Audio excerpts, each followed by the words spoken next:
get started? Sure, I'm happy to. Can everyone hear me okay? Thumbs up? Okay, good, great. Hey Larry, how are you? So I just want to welcome everyone to the Teams program graduation. Of course, we're really disappointed that we can't meet in person and celebrate together, but we're certainly happy that all of you could make time to attend this virtual graduation event. As most of you know, I'm Lillian Eby from the University of Georgia, and I'm the director of the Teams program. And we also have with us Kathy Greenling, who's Associate Director of the Teams program, Katie Davis, Administrative Director, and Lauren James, who's the Senior Program Coordinator, all of whom are at Emory. So the format today, we're going to have two brief presentations, and we've really thought about ways to kind of summarize and elaborate on what we think will be some important next steps for you. So we're really excited to have two excellent speakers today who can give you some inspirational thoughts and hopefully kind of wrap up this graduation in a way that makes you feel really motivated for the next step. And so interspersed between these two talks, we will recognize our graduating fellows, and then we will, of course, recognize our mentors as well. So we're going to start with Manu Platt, who's an associate professor and a GRA distinguished scholar from the Department of Biomedical Engineering at Georgia Tech. And I am going to turn it over to Manu to share his slides with us. Okay, thank you for having me. Make sure I can do this correctly. Everyone can see the slides? Okay. Again, good morning to you all, and a special shout out to Shakiria Cohen, my mentor, or mentee, excuse me. When talking about graduation, I wanted to give you all a little bit of a hopefully insightful, uplifting talk, even though some of it may have some bad news in it. But really, most people talk about graduation as commencement, and it's so interesting. Like, you know, there's commencement as the nationwide one is happening this Saturday, I think. But and people think of commencement as an ending, but it actually really is a beginning. That's the name, commencement. So we're looking at this graduation as a new beginning for all of you teams, scholars.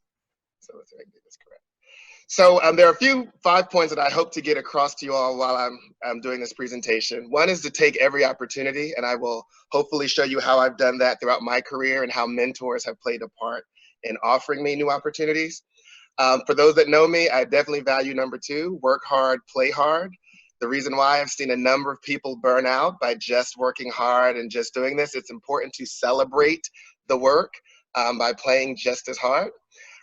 Number 3 is also really critical. Be on point. Don't skate. I don't know if you young people know this term, skating by. You're just trying to get by. When you do your best, then your mentors will recognize that and then present more opportunities. But they also always can tell when people are just doing the bare minimum and no one's really being fooled. Very important, number 4, to keep your friends close. You need a support system through all things. And then number 5, always reach back and pull someone else up. And I think that's been something that all of the mentors here on this Teams project have felt to be important, which is why we are doing this. So just a little background about me. I'm the second oldest of 6 boys. This is a picture with all of my brothers. You can see, let me do this laser pointer. So there's me, if you didn't recognize me. This is the youngest brother. He actually graduated from high school this year. So again, one of these no high school ceremonies, but we did a family celebration for him. My father was in the Air Force. I was born in Trenton, New Jersey, lived there till I was about 6. Then we moved to Arkansas. So I lived in Little Rock, Arkansas. Then we moved to Oklahoma in Altus, way down here in the bottom left corner. And then we moved to Dover, Delaware, where my dad retired. So I did middle school and high school in Dover, Delaware. And so the year was 1997. I'm going to take you through this story through some of my commencements and what things had to happen. 1997. You all thought I graduated from high school much later than that, I'm sure. But in 97, the Clinton-Lewinsky scandal was happening. There was talk of impeaching a president. What? In our lifetimes, they might impeach a president? Ellen DeGeneres came out on her network television show that year with the famous cover of Time magazine. And then she lost her job for it right afterwards. And now we see Ellen, this recovered, wonderful, highly paid, popular daytime talk show. So things happen, but things recover. this really impacted my friends and I and the nation too, but it was the murder of rappers Biggie Smalls and Tupac Shakur. These were like huge hip hop stars for all of us young people. And I remember when this happened, I was going into my senior year of high school. And I used to think it was crazy that rich people would die from accidents or things because they would have access to the best healthcare. Like if they could die, then anyone could, right? And Tupac, and they were only about 5 months apart from each other. And this was just a huge deal as part of my teenage childhood that my friends and I, we still think about today. And both of these murders are still unsolved. But also during my freshman year of college in '97 in the fall, Princess Diana passed away. And again, another person with all the money and access in the world. But again, our health is something that you can't fight. And so when damage happens to our bodies, then even with all the money in the world, people still pass. But also, I was a teenager in the '90s. And so as I was growing up, HIV/AIDS was everywhere, right? And this is what this times today are starting to remind me of. And a lot of people, some of you have seen the stories about how the Gen Xers are like, yeah, we kind of dealt with things like this in the past. But when I was growing up, people were dying from HIV/AIDS. And so I showed this movie. It was also in all of the public things. So for those that know me, I'm hugely into movies, television, and music. So that's where all of my energy and spare time goes. I reflect things that happen in my life to a movie, to what happened on a television show, to a song. So you're going to see those themes throughout. But Tom Hanks won his first Academy Award for playing his role in Philadelphia, where he was a lawyer who died of AIDS. But when he contracted HIV, his firm fired him. And Denzel Washington played his attorney. And this was a huge movie where HIV/AIDS was in the public lexicon and in pop culture. A character on the popular TV show ER, she was an ER doctor who was HIV positive, so they discussed how that would work, and she got it from her husband in a monogamous relationship. Again, Salt and Pepper, the rappers, they had a whole song about it. Michael Jackson and Ryan White. I mean, Ryan White, I talked to young people about Ryan White, and they don't remember who he was, but he was a young boy who died when he was 19, contracted HIV because he was hemophiliac. And Magic Johnson just was a huge thing for all of us when he did that press conference that he was HIV positive. So HIV/AIDS was this huge epidemic that was happening when I was growing up and people were dying. And so by the time that I graduated high school though, there was some light on the horizon, and that in 1996 was the first year that deaths due to AIDS dropped. And that was because of the work of biomedical and clinical scientists in developing antiretrovirals and then disseminating that. So all leading up to that was just bad news, bad news, bad news. And again, for like decades until we had the drop. And through all of that, I graduated high school. 1997, what a time. And again, I was in Dover, Delaware, where our senator was this young man that people keep talking about in recent times. I don't know. So that was our senator from Delaware, Joe Biden. And I chose to go to Morehouse College here in Atlanta, Georgia. I wanted to get away from home. And then I went to Morehouse, which many of you know is here. It's an all-Black, all-male college, only one in the United States. And I'm going to also talk a lot about different quotes throughout this talk. And Benjamin Elijah Mays was Morehouse's one of its most prestigious presidents that really helped raise its stature. And one of his main quotes that we all had to learn there was, "The tragedy of life doesn't lie in not reaching your goal. The tragedy lies in having no goal to reach." And then the shortcut, "No failure, but low aim is sin." And so Morehouse has this weekly seminar that all the students were required to attend called Crown Forum, where, that Morehouse holds a crown above their students' head that they are expected to grow to reach. So it's really about when you see an opportunity, how do you go for it? And then presenting students with these opportunities. So there is a duality to me, as I mentioned, where I also was a theater person. So in middle school, my 8th grade English teacher was running the drama department at the school. And she said, Mana, you read so well in class when we do you would read from the books you're reading out loud. How come you should come and try out for the play? I was like, I don't think so. But trusting in the mentor, this is early on, I was 14, I went to try it, loved it. Maybe because I'm a bit of a ham. But I began to do theater then from that point on. And so this is actually, I auditioned for a play when I got to Morehouse. I was a freshman and we did this Malcolm X play. And what I love about this picture, number one, I was before I started growing my hair out. But number two is that I was the only non-theater person that got cast in the role. And so I would go home and have to do biology, physics, calculus, but we had rehearsal from 7 to 10 5 nights a week. So that's a huge chunk of study time that I was losing to go do this. But again, work hard, play hard. The rejuvenation that I would get out of being at play rehearsal and interacting and doing these creative things would help drive me forward in the academic work that I was doing later. And I say that to keep that going again about making sure things are worth it. Now, soon I did have to make a choice and I had to stop doing plays once I started taking 20 hours a semester. But again, I'm very much into TV and music. But what also got other influences that inspired me to be the scientist were Dr. Ronald McNair, who was on the Challenger when it exploded, but he was one of the first Black male astronauts to go into space. One of my early heroes. So space became, again, as if you're a child of the 80s and 90s, space was everywhere and shuttles were going up monthly. And it just was this inspiring fascination with science and the unknown. And Dr. Mae Jemison was the first Black woman to go into space. So seeing people like me are part of these astronaut groups. And so I became really invested and interested in NASA and space studies. And Mae Jemison has this quote that I love to tell young people, is the failure to recognize possibilities is the most dangerous and common mistake one can make. And the other corollary I'd like to add to this is sometimes we don't recognize possibilities within ourselves, or we have a fear that might hold us back. And again, another value of where a mentor can see something in you, like Miss Croston said, Mona, you could do theater, or other people could bring that into you to help you go to reach those goals. And so when I started at Morehouse, because of my academic performance, I was actually offered a NASA scholarship. And so I began to intern at several different NASA sites during the summer and really became fascinated with being a NASA researcher. So more about my twisty, pathy story. And I'm telling you all these things in my way, just so you can see how your story does not have to follow what you have read or seen as the direct path to get to where, quote, you want to be, because that can change. So my senior year at Morehouse, I knew I was graduating. I was still very much interested in biomedical engineering because I cared about how human bodies changed in space, because in microgravity, there's different changes to our physiology. As you know, there's loss of muscle, loss of bone, but also there's cardiovascular dysfunction. And so biomedical engineering was this path that I was interested in. And so my chair, Dr. Haynes, told me to go and visit this guy, Bob Nerum, over at Georgia Tech. Bob Nerum recently passed, but he has been just this instrumental figure in the last 20 years of my life and my path. And it all started with just one meeting where I went over like a polo shirt and a tie on. It was crazy. But I began to work in his research lab my senior year at Morehouse and began to open up this whole other field of research in biomedical engineering. So then another commencement comes, graduated from Morehouse, big day.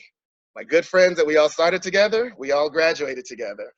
Forgive the shape of the picture. It's an actual photograph that I had to take a picture of, and you know, photographs are different things.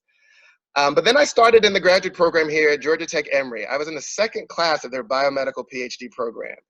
And the year was 2001. So there was another commencement. My friends and I had to make another decision of what will be the new beginnings for us. My beginning was in this graduate school path, although there were job offers and other things, but I chose this PhD path. But what was happening in the world around me that was influencing decisions and who I would become in different choices? Well, 2001, we had just finished the Bush v. Gore election. This was my very first time voting for president. I was born in 97, so I turned 18 in I should do the math, but I couldn't vote in the 96 election. So I turned 18 in 1997. So I missed the 96 election. This is the first time I was able to vote for president. And look at what happens in that election. This conundrum, we don't know who our president is for a month after the elections. Interesting time to mature in politics. That was 2001 was the year of the dot-com bubble burst. Thankfully, I chose to go into graduate school and get a PhD, where friends of mine who chose to go in corporate America or industry, many of them had their job offers revoked over the summer because the market burst, and they then had to, and think about that, after choosing between 4 or 5 offers to choose one, and then they say, you know, take it back. So this actually really made me appreciate the academic life, graduate school, and this whole, quote, tenure process that offered security that other friends of mine were not experiencing. But also the singer Aaliyah, again, I love music, a singer Aaliyah, she died in a plane crash while filming a music video in the Bahamas. And it just really punched hard because Aaliyah is the same age as me. And so my friends and I, her first album had come out 4 or 5 years ago. We were big fans. And again, someone that we, quote, know dies from something that seems unimaginable. But the big thing in 2001 clearly is 9/11, which happened at the end of that year in September. And I remember leaving Emory that morning, taking my first, I was in first year grad school, taking a class over at Emory, and then having to drive over to Georgia Tech, and on that drive, listening to the radio about what is happening. And again, the world changes after these events, and we all who are working and living, those changes do affect how we then function and have to move in the world. But I continued through graduate school. I worked with this guy here, Dr. Hanjung Jo. He doesn't look like this anymore. No, he actually still does, which is, good. And we were working on cardiovascular biomechanics and how fluid flow could actually increase the expression of these proteases that could help with atherosclerosis. Loved the project, but again, it was about biomechanics. How do physical forces influence our human systems, which again very much relates to the loss of gravity on bodies for astronauts. So there was this kind of still aligned with my dreams to study that work. And so I was a NASA guy, so I got a fellowship for NASA for my graduate work, which helped to fund it. Now, Dr. Joe did not like NASA so much. He had some NASA-funded projects that he hated when I would talk about, I want to go work for NASA. Manu, don't do that. You're better than that. No, NASA, the final frontier. No one else can do what NASA can do, Dr. Joe. So I ended up doing an internship back with NASA the year before I finished my PhD. So again, sometimes we have multiple mentors for multiple reasons. And so I had to push back against my mentor for something that I wanted to do, and then to go back and do it. But I think it's important when we have these experiences, sometimes they are to help us tell us what we want to do, but also to help tell us what we do not want to do. So going back to NASA as a PhD, respectable level researcher in that internship, also the times had changed. It was very different, and the times had changed. This was post the Columbia disaster, and there was a new administration, as I mentioned. And so the money for life scientists at NASA had actually shifted to making an engine to go to Mars. And so they had laid off about 80% of the workforce in the group that I was working in. And so to walk into that environment is like, whoa, I thought government labs were great because you didn't have to write grants and you just got a budget to do whatever you wanted to do. But there are other complications that the academic life didn't have to deal with. And so that solidified it. I said, all right, this professor thing, I guess. And here we go. And so I went off and did a postdoc at MIT, met two new mentors there. I was co-advised and learned some other new techniques. And I'd like to say that over the course of this time, I met several other mentors and people that were not I was not their direct report, but lots of others who can influence you and give you decisions. Some look like me, many did not, but you can always find some factor that they can provide that can be useful to you along your career. So then I finished my postdoc. That's not a graduation per se, not a commencement, but it is definitely a new beginning because I was coming now getting ready to start my own lab. The year was 2008. Which looked a little bit like 2001. So the stock market crashed, the housing bubble burst, the Great Recession. And the other thing that happened during this year is that there was a hiring freeze for assistant professors across the country. But I had already had my job position secured. I was ready to start. But that led to them not hiring another professor behind me in my department for about 4 years at the assistant professor track, which, makes it a little bit different how you track with it. But also in January 2009, this guy becomes president. So this big event, there's this economic downfall, but then these other events that are also influencing how do you face and see the world. People might think this was the biggest event in January 2009, but I would argue that the establishment of the Platt Lab was probably the biggest event to happen in January 2009. So I started my lab at Georgia Tech. We were tackling sickle cell disease to blend on our cardiovascular remodeling.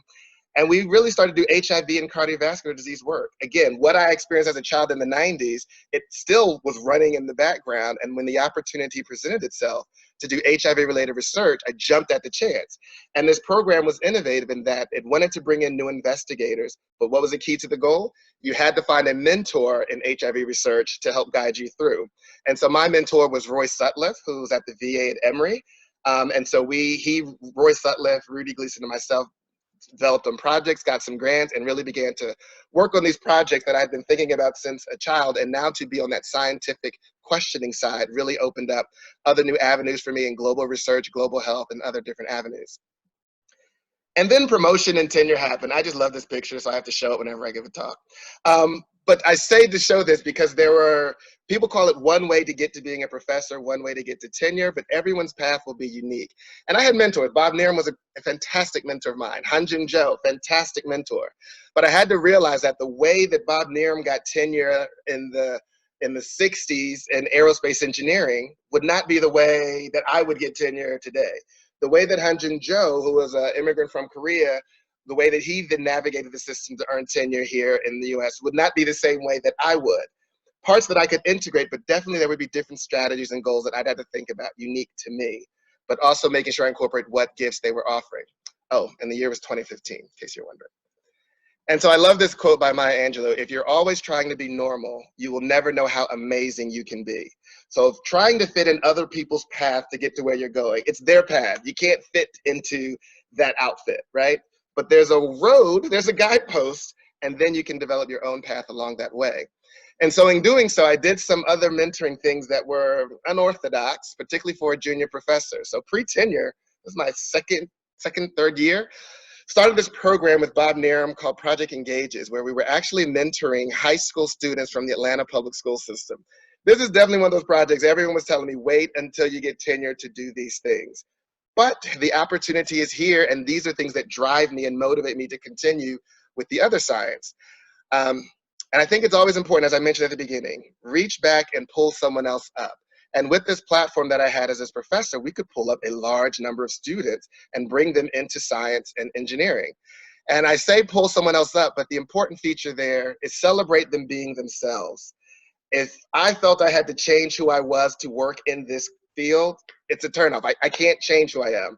And if others feel that way, if you're mentoring someone, you're like, you can't do this, can't do that, can't do this. If they cannot be themselves, then maybe this career isn't for me. But I love science and research because we need all of our creative ideas to do this. And this is where I do want to take a special moment for Bob Nerum, because when people talk about the aspects or the axes of diversity, most people think race, ethnicity, but there's also a generational diversity that also can be things that people should think about. And we are from massively different generations, but Bob has always allowed me to be myself.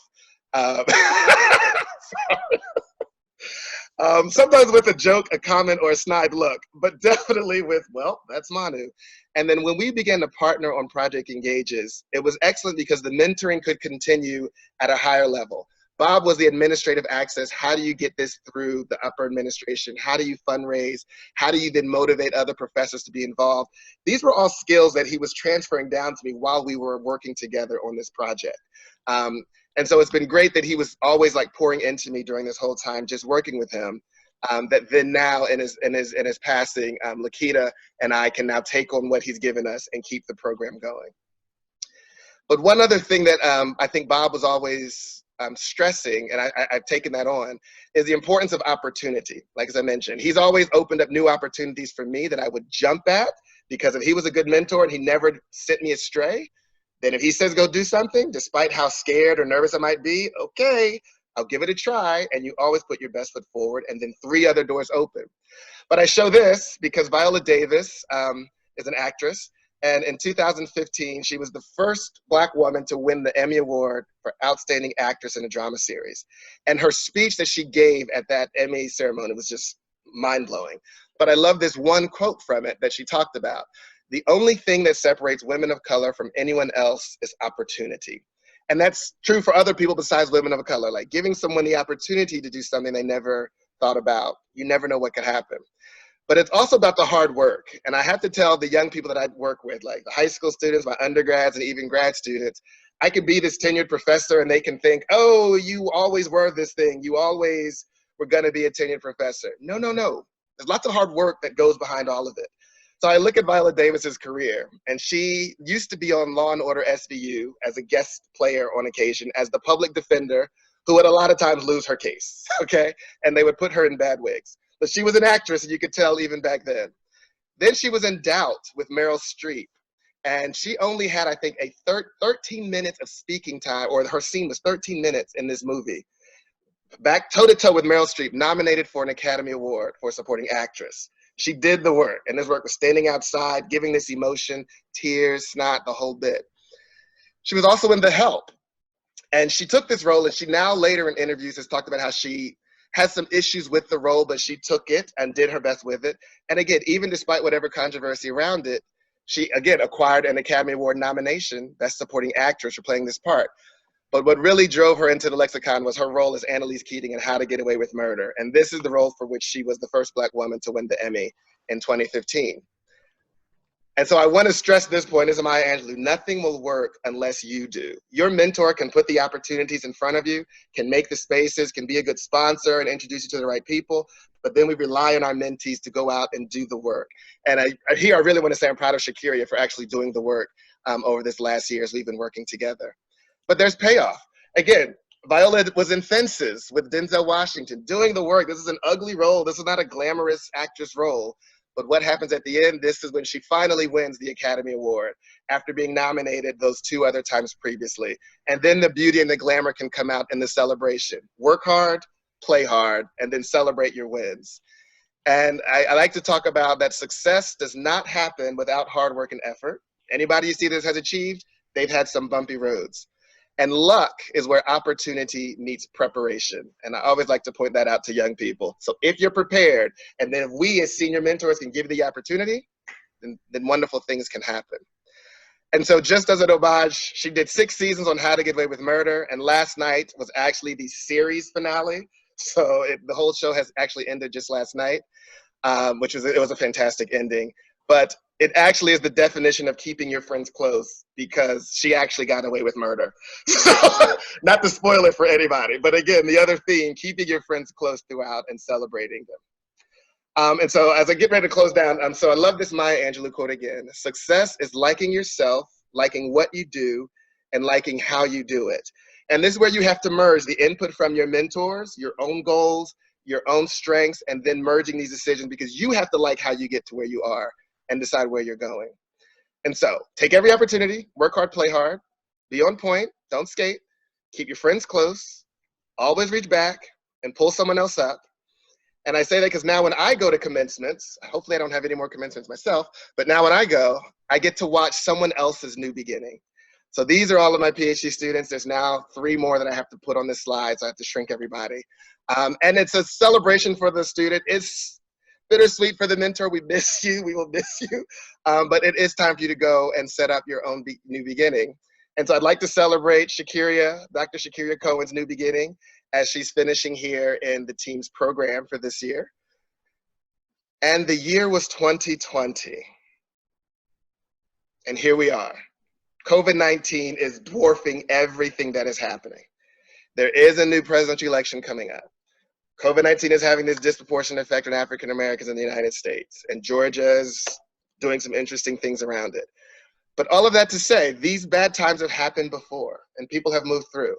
So challenges exist, but we all adapt. And so these times mold us, and they drive our decisions. And your mentors have seen different times. They've adapted, and they've survived. But also your mentors are counting on your adaptability and your creativity in these times, as these times mold you to develop new creative solutions for what we may be facing. But always trust that your mentors are always here to help. So stay in touch, continue to reach out, and let's build this partnership as we grow. So thank you for these moments. We'll look like my lab for sure. They make me a better person all the time. And this is just a picture from my 10-year Platt Lab reunion that we had last year. To celebrate the undergrads, grad students, and high school students that have been through the space. So thank you all for this time, and I will turn over my screen sharing. That was great. Super inspirational, really important. Virtual round of applause for Manu. You know, I particularly appreciate you talking about charting your own course, which I think many of us have done and taken very circuitous routes to get to the same place. So that was fantastic. So I think that's a great lead in to the next part of our session, which is where we're going to recognize our graduating fellows. We do have I'll let Lauren get moving here. Yeah, thank you. We do have a plaque for each of you to commemorate the graduation from the program. And we're going to make these plaques available at your home institution due to our current pandemic. And we'll be in touch about how to retrieve those when your university opens back up. So we want to take a moment and recognize our graduating fellows. Here's how it's going to work. I'm going to turn it over to my partner in crime, Kathy, who's going to announce each fellow in alphabetical order. And then she will also announce the one-on-one mentor, and we're going to ask the mentor to say just a few words about his or her fellow. And if mentors can please keep their comments to around 30 seconds or less, that would be great. So I will turn it over to Kathy.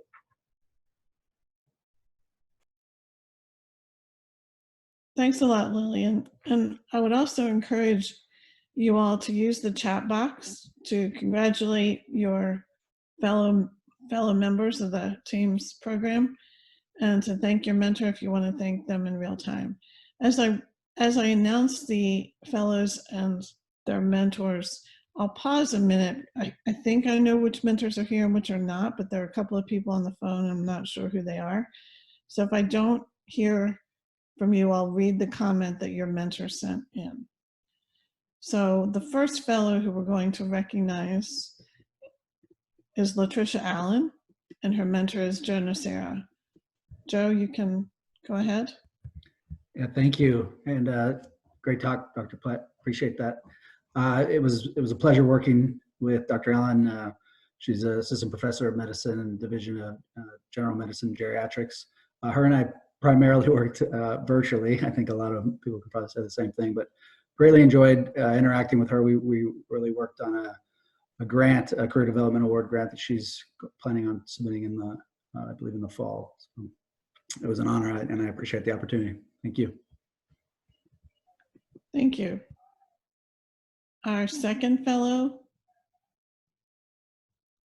is Rachel Allen from Georgia Tech, and her one-on-one mentor was Yanis Karakis, and her learning community mentor was Ross Ethier. Yes, thank you, Dr. Grindling. I was the mentor to Rachel, who unfortunately couldn't make it today because of study section participation, but she's sending her warm regards. Rachel is a very promising career development awardee from the Atlanta VA, conducting bench research on how to use the eye as a window to the brain to study Alzheimer's, traumatic brain injury, and diabetes. I instead am a clinical neurologist at the Emory School of Medicine, stationed predominantly at Grady and invested in teaching as the Epilepsy Fellowship Program Director. And that background diversity allowed us to complement each other. More than a specific project guidance, I offered advice on basic elements of academic life and facilitated interactions with colleagues who can provide direction on future research collaborations and recruitment efforts. And in turn, I learned a lot about basic science. So we are both very grateful to the team's program for creating a window to constructive mentorship for both of us, and wish Rachel and the program the best for the next years. Thank you. Our next fellow is Adrienne Baldwin-White from the University of Georgia. Her mentor was Steve Kogan, and her learning community mentor was Jonathan Murrow. I don't believe Steve is with us today. Please jump in if you are. So Steve sent in the following comment. It was a pleasure to work with Dr. Baldwin-White and talk about funding directions for her very important work on sexual assault prevention on college campuses. She is on the cutting edge of this area, developing novel programming and conducting important feasibility work. She has a very bright future in seeking federal funding for this work. Our next fellow is Dawn Brinkley. Dawn is a postdoctoral research associate at the University of Georgia. Her one-on-one mentor was Nitya Bakshi. Her learning community mentor was Ross Ethier. Thank you for inviting me today. I just wanted to say a few words about Dawn, who I really enjoyed working with. She's a very promising researcher, and it was truly a pleasure to work with her on her innovative research on fathers in the African American community.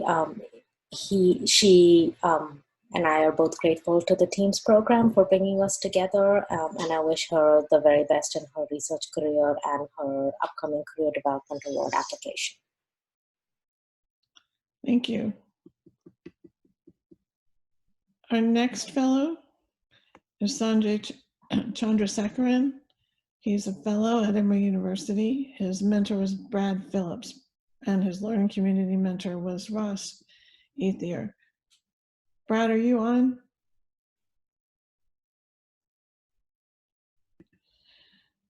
So Brad sent in very short and sweet. I've enjoyed getting to know Sanjay. He is motivated and coachable and will go far. Our next fellow is Shakiria Cohen. She's a postdoctoral fellow at Morehouse School of Medicine. We've seen pictures of her already. Her mentor was Manu Platt, and her learning community mentor was Ross Ethier. Manu? Yes, so I've already said enough about Shakira, but she's a go-getter, and she was pursuing a non-traditional career path, and I was just glad that I was able to participate along that pathway with her, and wishing her the best, and we will be in touch. Excellent. Our next fellow is Matthew Collins. He is an assistant professor at Emory University, and his one-on-one mentor was Mike Hart. Mike, are you on? Yeah, thanks, Kathy. Just wanted to say congratulations to Matt and to all the other graduates. Matt was a pleasure to get to know. He's a very energetic, talented guy. He's an infectious disease specialist, has an independent lab at the Hope Clinic. He manages multiple international collaborations and is just has a remarkably promising career ahead of him, I'm sure. Matt also welcomed his second child into the world this year. And so I'm sure I was no help in that regard, but it was fun to share that with him and to get to know him better. So thank you. Thank you. Next, we have Andrew Feola.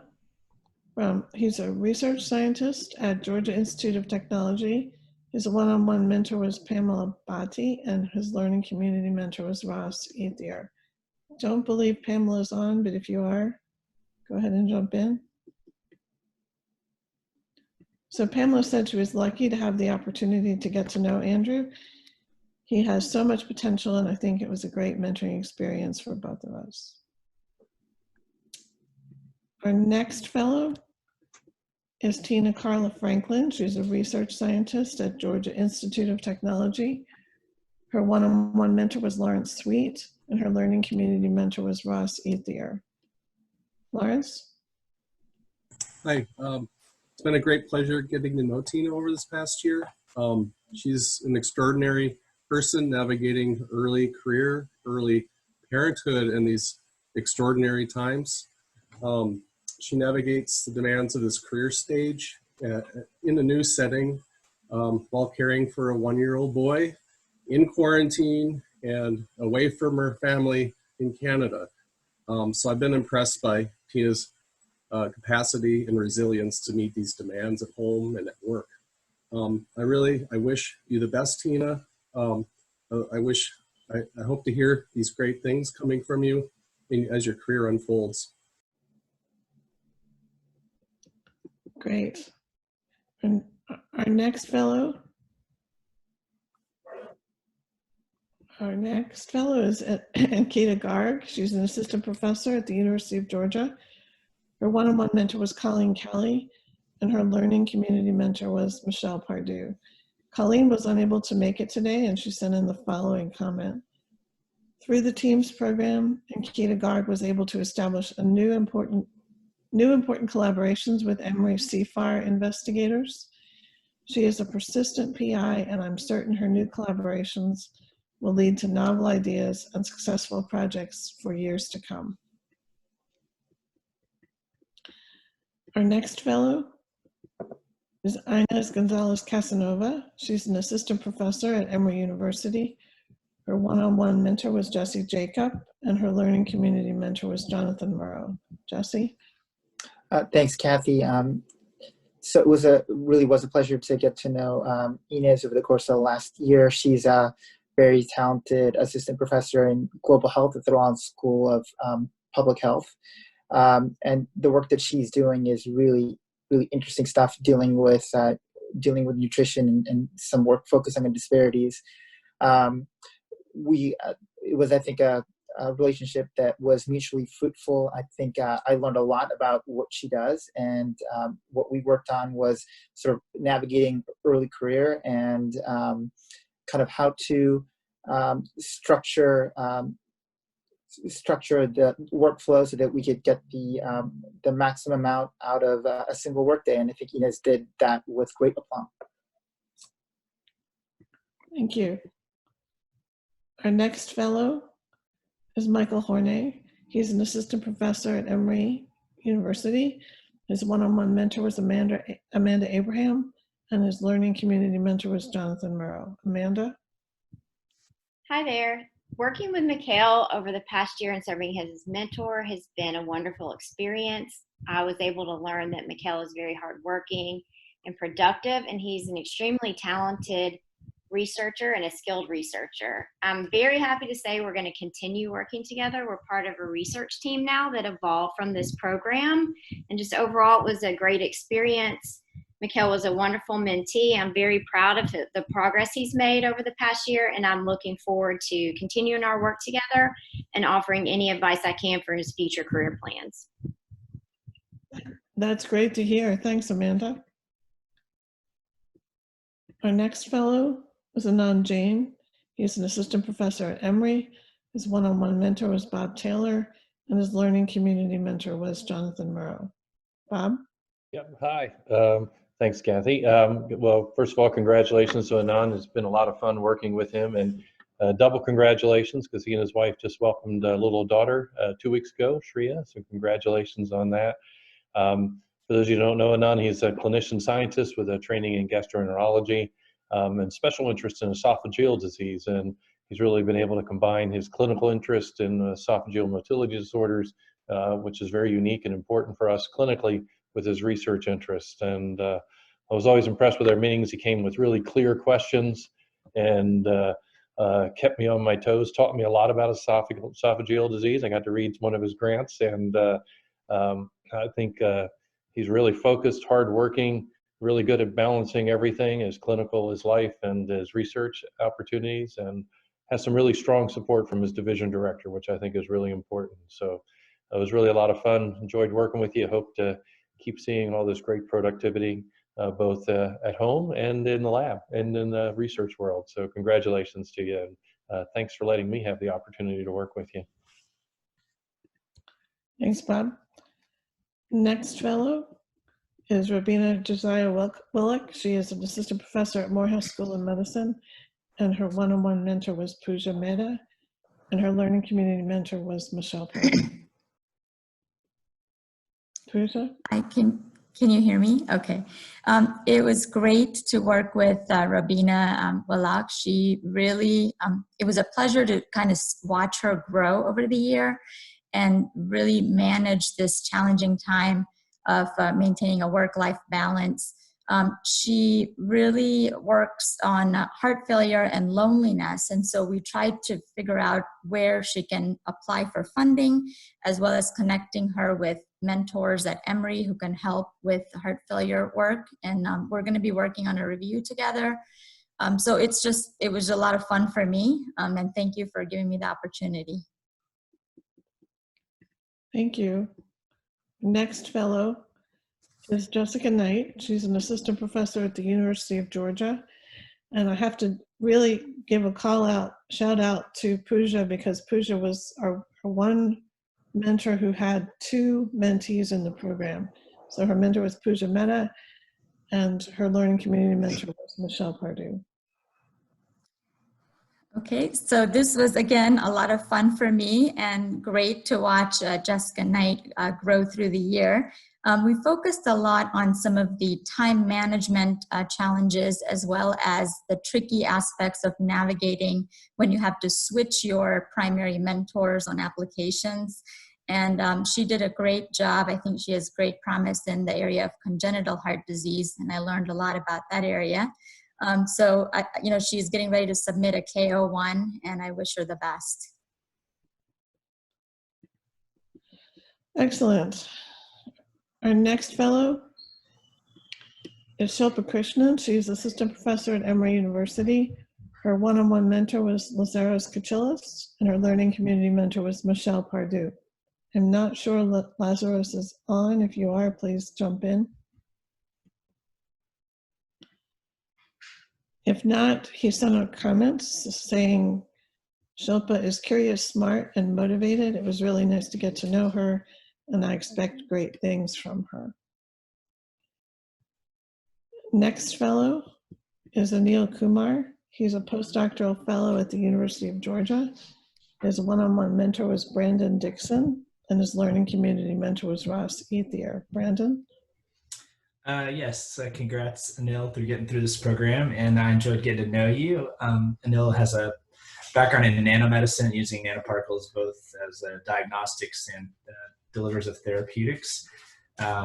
And we spent a lot of time getting his, working on his faculty application package as he's kind of nearing the end of his postdoc years. And I think he put a lot of hard work into that. And so I wish him best of luck in his search and in navigating the U.S.'s immigration rules, which are it's not easy to do these days. So he's a persistent guy, and I'm sure he'll go far. Thank you. Our next fellow is Bianca Natalia Lourenco. She is an assistant professor at the University of Georgia. Her one-on-one mentor was Jan Mead, and her learning community mentor was Jonathan Moreau. Jan? Yeah, thank you. Well, it was a real pleasure working with Bianca this year. She has both a DVM and a PhD in nephrology. Her main focus is on canine and feline chronic kidney disease. And she's in a really good position, I think, to be successful in this field. She already has collaborators at the University of Georgia as well as industrial partners. And one of her main goals is to perform clinical trials, which is in her near future. So I think most of our discussions have really focused around time management and how to juggle her clinical duties with teaching, as well as try to keep her research program productive. But it's just been a real pleasure this year working with her. Thanks. Our next fellow is one of our most enthusiastic fellows, Miranda Moore. She's an assistant professor at Emory University. Her one-on-one mentor was Xu Chen, and her learning community mentor was Michel Pardue. Xu? Yes. Yeah, it's great. Congrats first to Miranda and Alice. I really wanted to mention that that Miranda is indeed enthusiasm and also passionate. Her passion and energy is really contagious. I hope I have helped in this process, and I definitely think that the program is a mutually beneficial process. I want to thank Miranda and also the teams for this opportunity. Thanks. Great, thank you. Our next fellow is Jacquelyn O'Banion. She's an assistant professor at Emory. Her one-on-one mentor was Michel Pardue, and her learning community mentor was Jonathan Moreau. Michelle? Yes, thank you. Congratulations to Jacquelyn and everybody else. It's been a real pleasure to work with Jacquelyn over the course of the year. She's a rising star in the field of global health and ophthalmology, and her leadership potential and novel approach was quickly recognized by the chair of ophthalmology, such that she was named the director of global ophthalmology, Emory, or Go Emory. So she is currently building this exciting program and learning to motivate and lead several faculty members in her program. And I really enjoyed our conversations on manuscript writing and grants and how to manage staff. I'm very confident that she will continue to be very successful in her roles, and I look forward to staying in touch. Thank you. Thanks. Our next fellow is Tulani Washington Plaskett. She's a research fellow at Morehouse School of Medicine. Her one-on-one mentor is Randall Tackett, and her learning community mentor was Ross Ethier. And I don't believe Randall was able to make it today, but he sent in the following comments. Dr. Washington Pleskett is a bright, personable individual who is destined for a distinguished career in medicine. She is intuitive and energetic, and I wish her the best. Our next fellow is Irene, and the next fellow and last but not least is Irene Yang. She's an assistant professor at Emory. Her one-on-one mentor was Elizabeth Kopinski, and her learning community mentor was Jonathan Murrow. Elizabeth? Yeah, thank you. So Irene and I talked a number of times. She is in the Hodgson Woodruff School of Nursing. She has a background in nursing research as well as nursing education.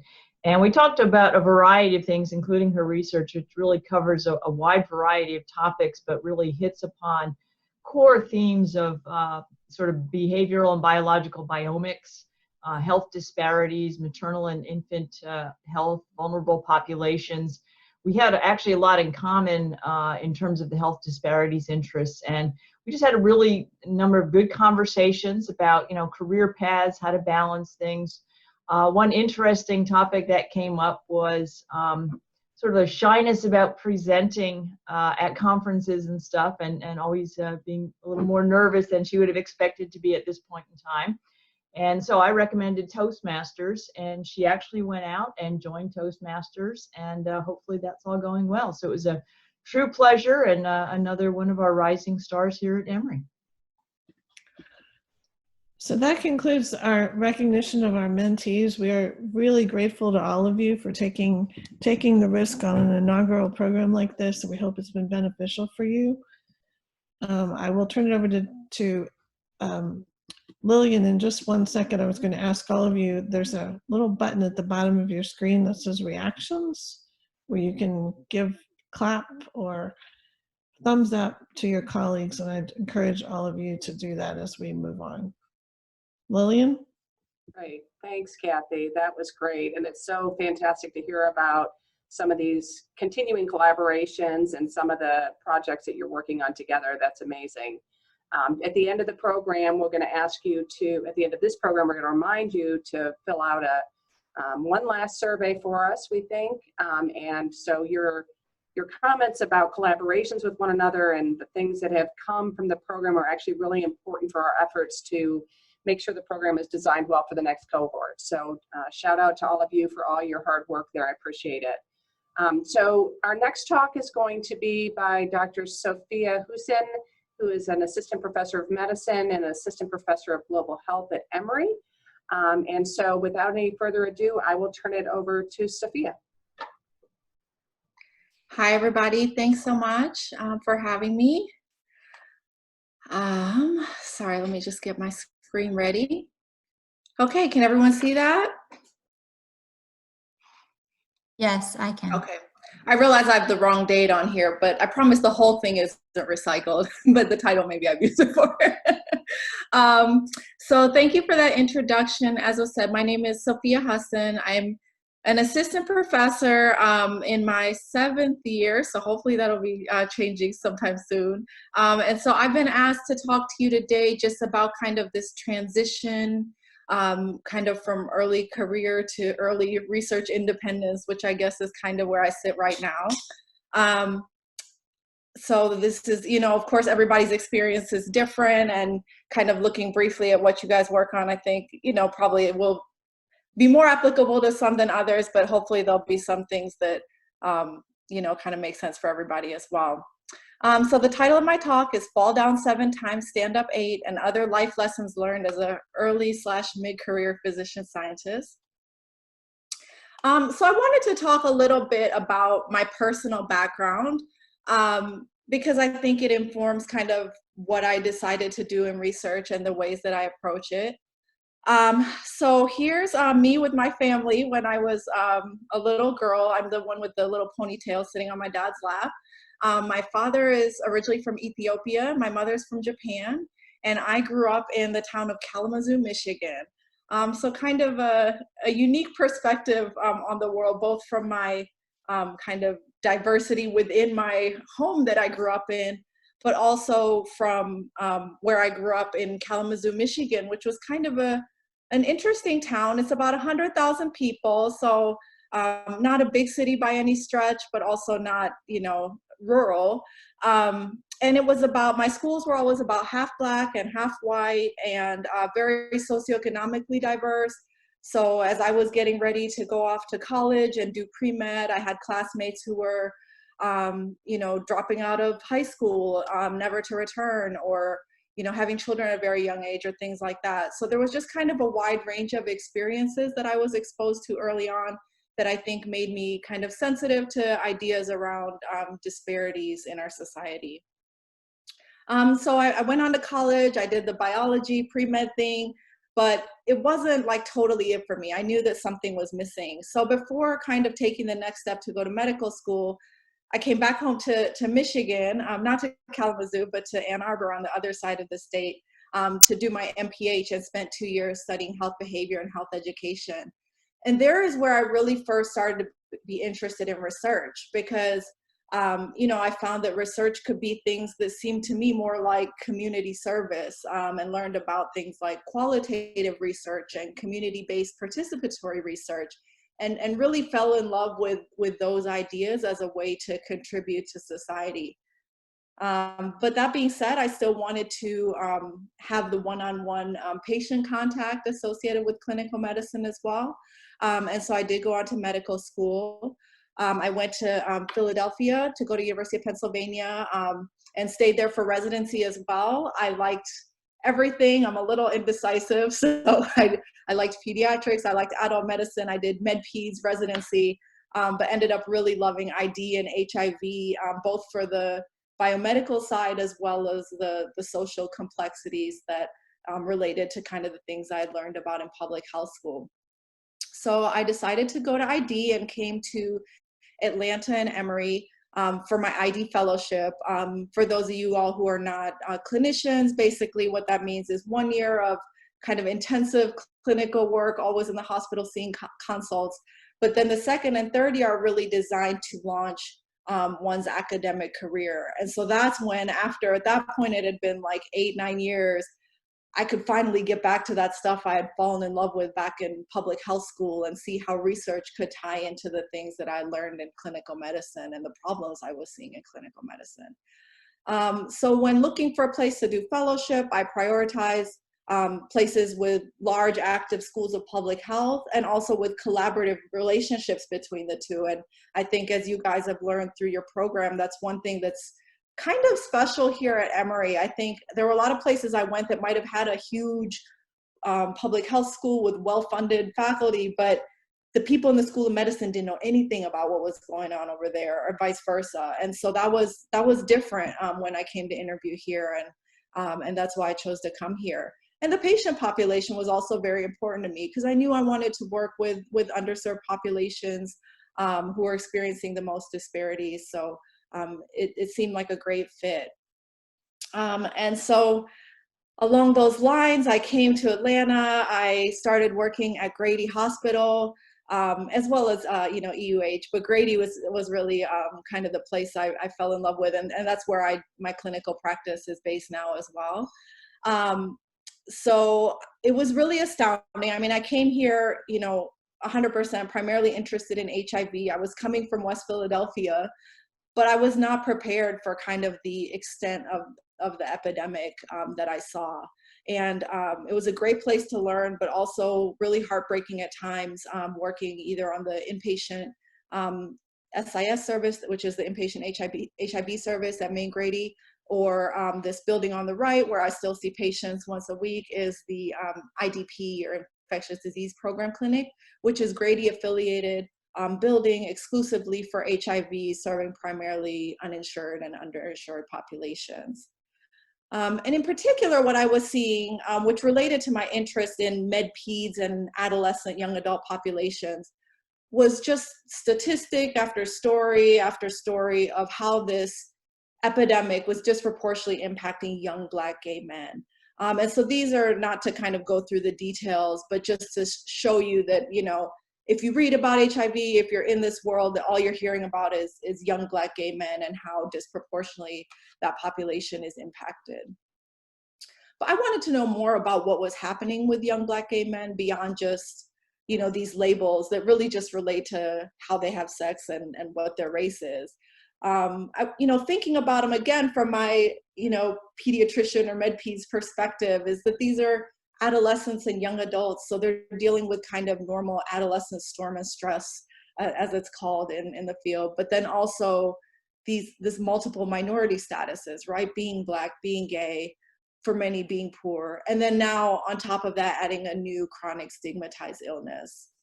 So I wanted to know how folks were kind of dealing with that.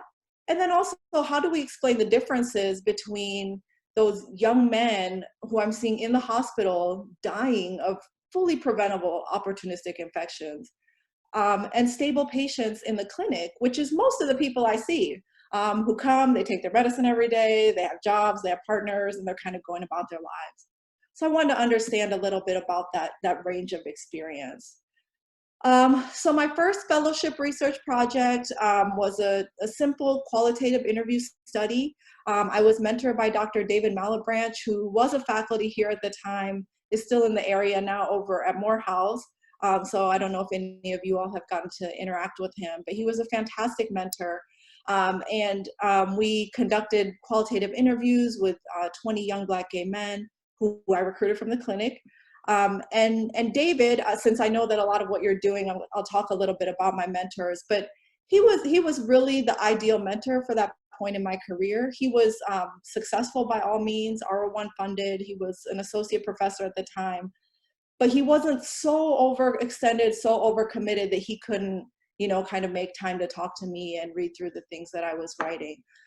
So he really kind of gave me that detailed kind of feedback and encouragement that I really needed at that point early in my career.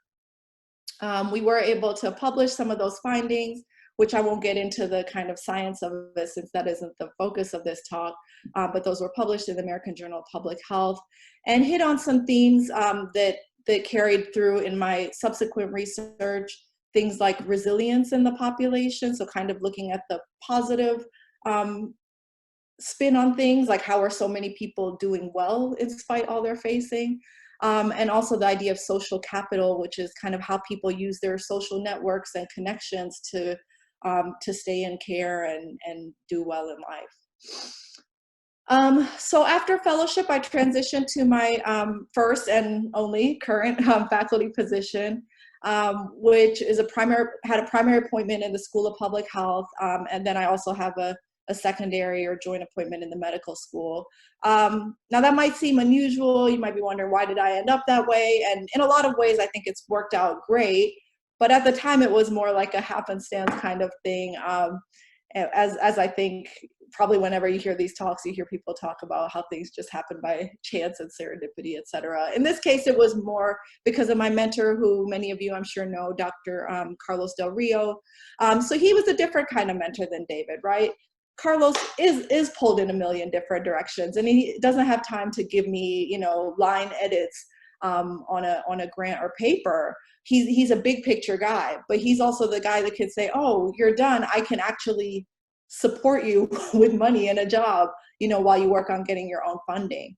And he's always been a huge support. And so it was important to have kind of both of those kind of mentors in my life, kind of in that fellowship early faculty stage.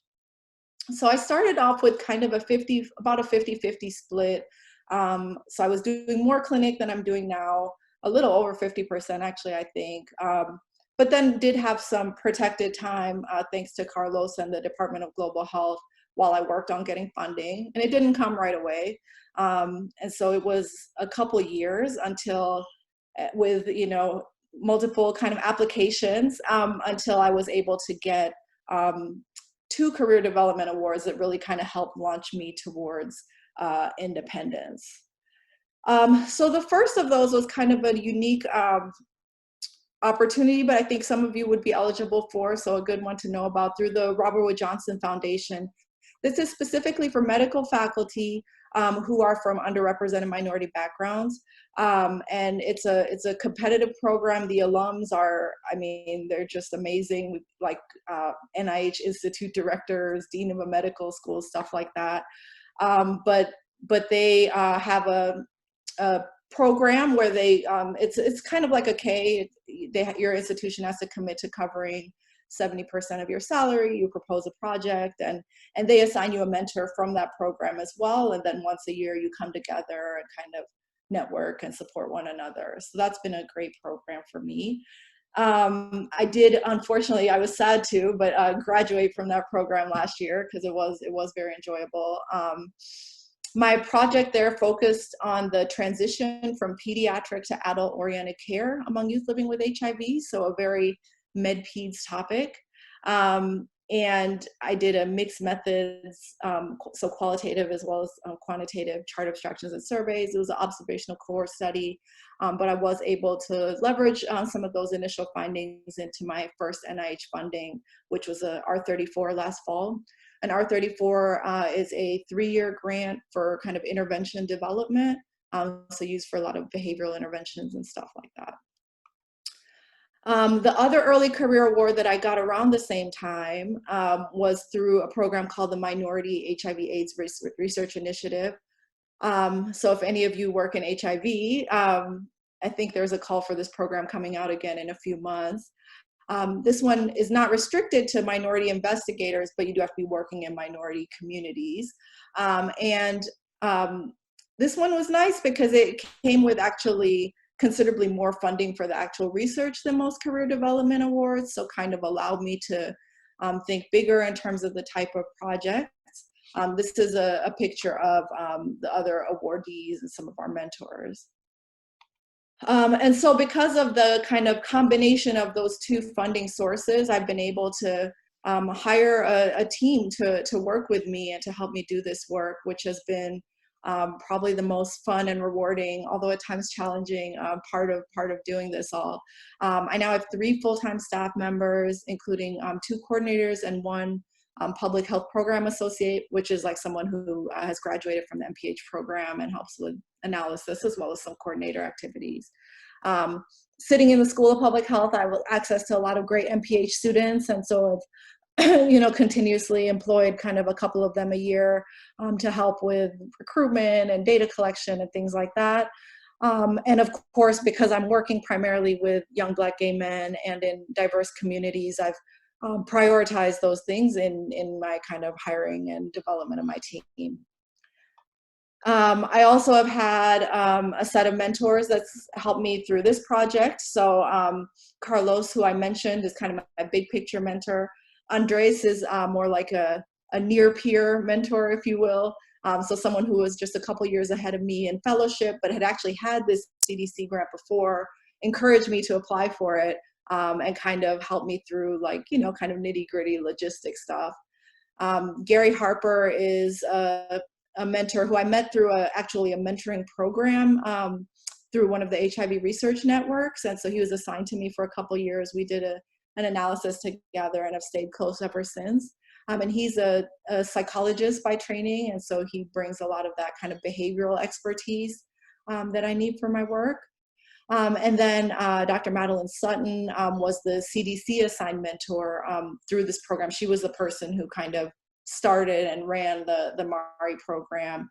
She's an OBGYN by training and has recently retired from CDC, but is at Morehouse. For those of you who are there, seek her out. She's an amazing mentor. So again, this was a project I was leading, but I had a great group of mentors who I could draw on for expertise in a bunch of different ways. This was a community-based participatory research project, meaning that we really wanted to work and very kind of closely engage people from the community. We hired a group of young men, young Black gay men, kind of in the target demographic of who we wanted to work with, to give us input as we developed an intervention. The intervention was called Brothers Building Brothers by Breaking Barriers, or B6. And the goal was kind of highlighting what I talked about before from my fellowship project to enhance resilience and social capital in that group.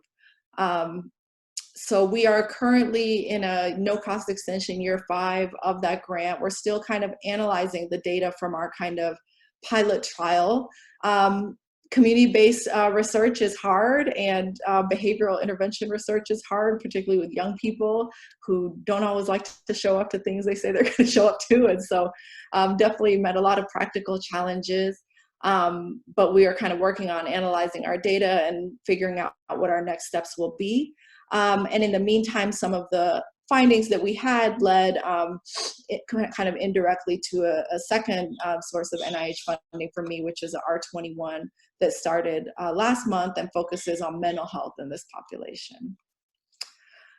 So what's kind of my current situation? Like I said, I think I'm somewhat sitting in that transition to independence, so to speak. So I think of myself as kind of a 70-30 split, although when I look at it, I guess I'm generating a little less than that from my research, although there's some math issues I still need to work out. But the point being, I do a full day of outpatient clinic, around 4 weeks total in the year. So a pretty reasonable, I think, amount of clinical work. I do get some hard money for stuff that I do in the School of Public Health. So for teaching, and then there's an advising group that I'm involved with the MPH students. And then the rest of it is from my research. And as you can see, it's a mix of things where I'm the PI, and then also I have about 5 to 10% on a few other grants that I'm not PI on. And like I said, it doesn't totally add up, but that's just to give you an overview of kind of, because it was something that I was very stressed out about, you know, kind of especially last year, thinking about, you have these big grants that say, okay, we're covering 50%, 70%, and how do you make that up? So it sounds pretty easy, right? Like I had a pretty smooth road, but I want to be honest and give you the backstory now. So the journey to the AMFDP, which was the Robert Wood Johnson Award, is that first I submitted an application in 2014. I submitted that passion project of mine about social capital and young Black gay men. I got no interview, I got no official feedback, but I did pick up the phone and give someone a call who told me, she didn't phrase it like this, but she said unofficially that they loved me but hated my project. So I was like, okay, I need to change the project to something that might be a little more kind of tangible, especially since that was something for clinicians. I thought it probably needed to be a little more clinical. So that's when I revised it to the project about transition from pediatric to adult care. In the interim, I also submitted an NIH K-23, which is probably a path that many of you are on or thinking about or have already done. The score was pretty good, but not quite fundable, so I was gonna have to resubmit. And then I submitted again for the Robert Wood Johnson project, and that time was invited to interview and was selected for the program. And then what about that R34 grant that I told you about that really kind of flows nicely from the Robert Wood Johnson project that I just finished? So let me tell you a story about my journey to NIH funding. So, you know, we realized early on, and I've known this for some time, that we really need an intervention to improve this process of transition from pediatric to adult care. The project I was doing for the Robert Wood Johnson program was a observational study, so this was kind of a natural next step. And so I got together with some collaborators working in the field who were people I honestly just kind of cold called, and they were excited to work together on it. And we put in an application first for something that was, it was an RFA for one of the research trials networks in our field, the Adolescent Trials Network. And it was more R01 size project. And so the score was a 41. They overall liked it in many ways and said the strengths outweighed the weaknesses, but that it was a little early to go to that big of a project. We need to develop the intervention first. So then in September of 2017, we kind of pared it down and submitted it as an R34. It scored at the 25th percentile. So pretty good, but not quite fundable in this day and age. And the critiques were addressable. Then after that, there was another RFA that came out, and we submitted again as an R01 because it was a special RFA that just seemed like such a great fit in terms of the topic areas that it addressed. So again, it was innovative and important, but the same thing we got told the first time, that there wasn't quite enough to be at that level yet. So we went back to the R34 again. submitted the A1, and that was at the 15th percentile. The feedback was very positive, very few critiques. We talked to the PO, and she said, we're in the gray zone. And if some money shakes loose at the end of the year, it could be funded. And so, you know, exciting, but not quite sure, right, what to do with that. So the following May, so we didn't resubmit in January. These are HIV deadlines, so they're a little different. But in May, we submitted the R34 again, just in case, so it could be cooking in case the other one didn't come through. In July, the PO told us that the September 2018 version was coming off the wait list, and that was looking good. And later that month, we found out that the May version, so the most recent version, was actually not even discussed. But in the end, it was funded. So I think there's a few stories you can learn from that. One is that there is a degree of kind of luck and arbitrariness to NIH review.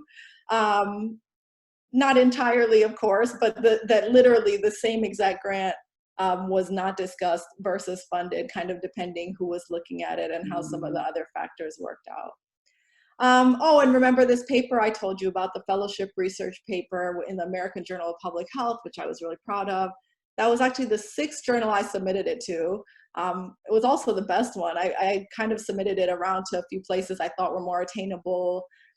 They hadn't accepted it, and then my mentor, Dr. Malebranche, said, I think you should try for AJPH, and lo and behold, that's where it got in. So what's the point of all this? Kind of my few lessons learned. Fall down 7 times, stand up 8 it's a Japanese proverb. So I think something I must have learned from my mom at some point. And so just the point just being, and I know that you guys have heard this over and over again, but if you want to do this, if you want to be a NIH funded researcher, you have to get used to just like doing it over and over again. And it always like hurts your feelings. And I don't think it means that you can't, you know, feel bad about it when you get a bad score or don't get funded, but you just have to kind of pick up and keep trying. And then it can work out. I think it helps if you are working on what you're passionate about. And for me, kind of having that balance of being in the clinic and seeing these problems in front of my face helps me to kind of keep that passion alive. There's a lot of uncertainty mixed in with the successes, and it's something I've had to get used to and live with. Sorry, that's just the Japanese translation, which, full disclosure, I had to get on Google. I would not be able to write that myself. And then finally, that support and mentorship come in many flavors. So kind of just in hearing my story, you hear about people who were intimately involved with the details, people who are big picture mentors, folks who are, you know, behavioral researchers or MDs or kind of everything in between. But you really do kind of need a team to make things happen. So thanks to my, you know, I always like to acknowledge my family, patients, research participants, funders, of course, and I'm happy to take any questions.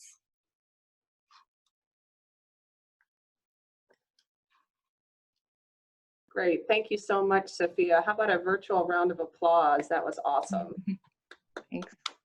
And, you know, a really great story, and I think that complements what Manu was talking about and kind of the next phases and how it can be a very circuitous path. And we've all had those kind of crazy experiences, and sometimes it does feel like you just got to be at the right place at the right time. So, and I also live in Kalamazoo, so we have something in common. Wow, that's awesome.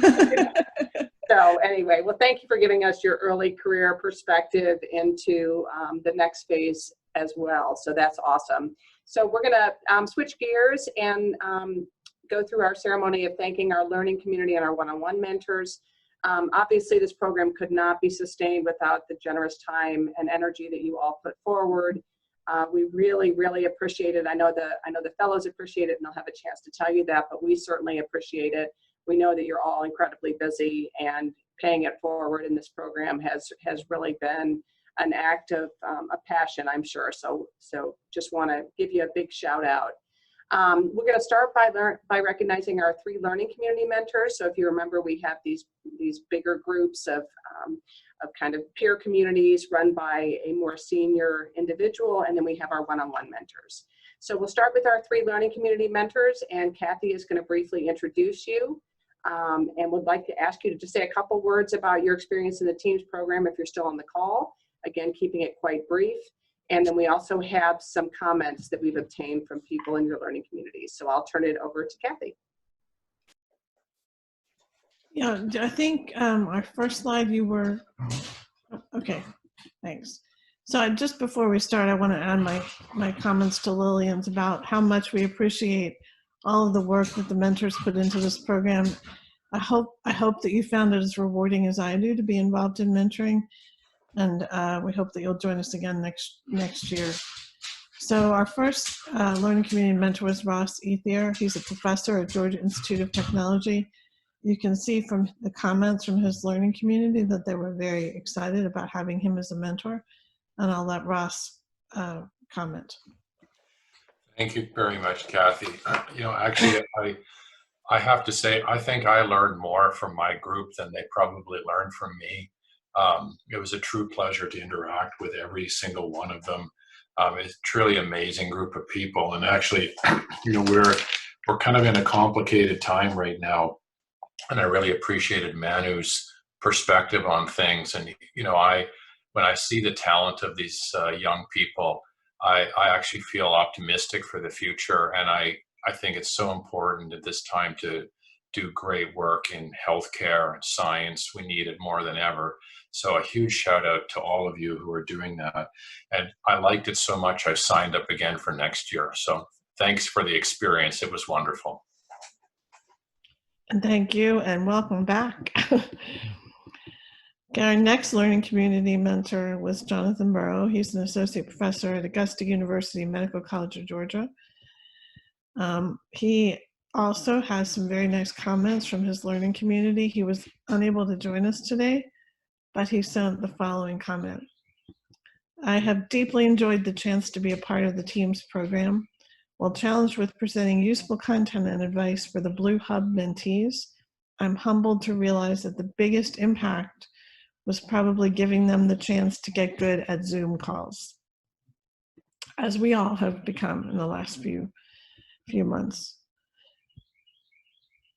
Our third learning community mentor was Michel Pardue, who's a professor at Emory and Georgia Tech.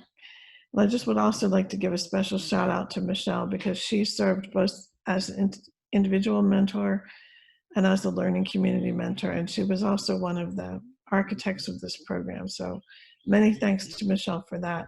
She had to jump off to go to another call, but she sent the following. Dear CTSA United Team Learning Community, I've enjoyed leading our learning community this year and getting to know each of you. We've covered many topics in the last 9 months, including reviewing specific games pages, discussing networking and collaborating tips, learning about administrative positions in academics, and investigating ways to maintain mentoring relationships. I appreciate your willingness to engage and participate in discussion at each meeting. I hope you will stay in touch and reach out if you need mentorship advice. All the best.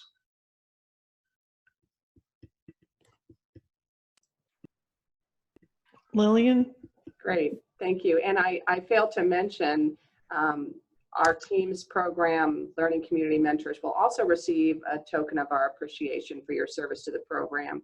And we'll be in touch with you for you to pick it up at your home institution once the university opens back up. So thank you, we really appreciate everything. So our last part of our recognition is for our one-on-one mentors. And again, we obviously could not do the program without all of you. We also will have a small token of appreciation for you to pick up at your home institution. We'll be in touch once the university opens up about that. We're going to use the same format that we use with the fellows. So Kathy is going to announce the mentor and then note the name of the fellow that was mentored and ask that individual to just say a couple of brief comments about their mentor. And I will turn it over to Kathy. Okay, great, thank you. And then I encourage you to use the chat box to send messages to your mentor and to the rest of the group. So our first mentor is Amanda Abraham. She's an associate professor at the University of Georgia, and her fellow is Michal Horný. Michael? Hi, everyone. Amanda, if you're here, thank you so much for being a great mentor. I really enjoyed working with you. Those of you who don't know Amanda, trust me, she's amazing. She's been very proactive as a mentor, which is not always the case. Sometimes I was just overwhelmed with work, and Amanda reached out to me just make sure that everything is okay and if I need any help with anything. She introduced me to her colleagues at UGA, which was a great opportunity for me to expand my network of potential colleagues for collaboration. She really helped me think through my career development grant application strategy.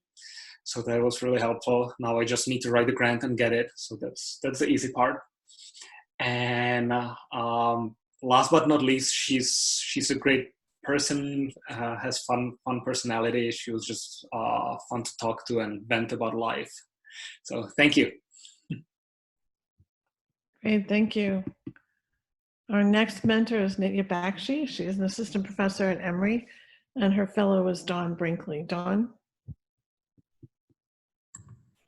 Hello, everyone. First of all, congratulations to everyone. We made it to the end. I just want to say thank you to Nitya. She was awesome throughout this process, even though she was very, very pregnant at the time. She still was able to, she was there for me when I reached out to her. She actually gave me some ideas on the K application that I will be submitting next month. And hopefully she and I will be able to do some collaborative stuff in the near future when I submit my R. So I'm claiming this K and then I'm moving on to my R. So hopefully she and I will get to work together. But I just thank her for being so available, even though she was like very, very pregnant during this time. And she was awesome. So thank you, Nitya, and good luck to you. Thanks. Our next mentor is Pamela Bhatti. She's an associate professor at Georgia Tech, and her fellow is Andrew Feola. Andrew? Hi. So I don't think she's on the call, but I'd still like to say a couple words. She was a really good mentor to me, I think. It was nice having her. She had a very different perspective in terms of where the funding came from, how to look for funding, very encouraging in terms of my career development and where to go. In terms of reaching out to new people and forming collaborations and things like that. So I think she did a really good job and sometimes a little hard to deal with. So I think I appreciate that a bit. So I would like to definitely thank her and I appreciate her taking the time. Thank you. Our next mentor is Xu Chen. He's an associate professor at the University of Georgia, and his fellow was Miranda Moore. Miranda? Hi, yeah. So I was very super appreciative to be matched with a fellow health economist. Don't know where you found him, but that's amazing. So Adam really helped me kind of to get in touch. I'm in my 4th year at Emory now, and hadn't really had the bandwidth to make inroads into the Greater Atlanta Health Economist network. So I'm really appreciative that he helped me to kind of navigate that, put me in touch with a lot of people. I've been exploring different career opportunities, whether to go with a K or some other ways. So Adam was very helpful in exploring a lot of those topics. We had great conversations around how the different schools work between the University of Georgia and Emory. Great conversations around, how to be active in teaching when you're mostly research, how to do lots of things. So Adam was a great mentor. I thank him very much for his service. I look forward to staying in touch with him and all the networks that he's connected me with. And then just a big shout out to all of the fellows and all of the mentors. We made it through the inaugural year, but even more, we made it through a crazy transition to that we're in now. So thank you guys. Thank you. Our next mentor is Brandon Dixon. He's an associate professor at Georgia Tech, and his fellow is Anil Kumar. Anil?